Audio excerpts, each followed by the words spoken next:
Welcome to Sweet Life Beat Life. We hope this video helps.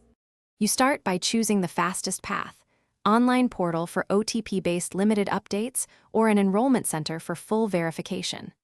Once done, make sure your Aadhaar number and the mobile you want to link are at hand because you'll receive OTPs. You should also have one government ID ready. Enrollment centers may ask for originals. Begin the portal session or head to the nearest Aadhaar center. This first step determines which documents and verification steps follow.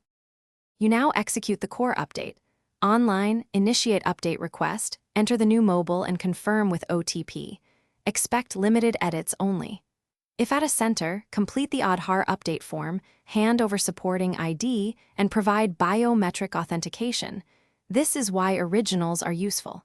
You'll pay a small processing fee and receive an acknowledgement slip with an update request number. Keep that URN. It's how you track progress and verify the change.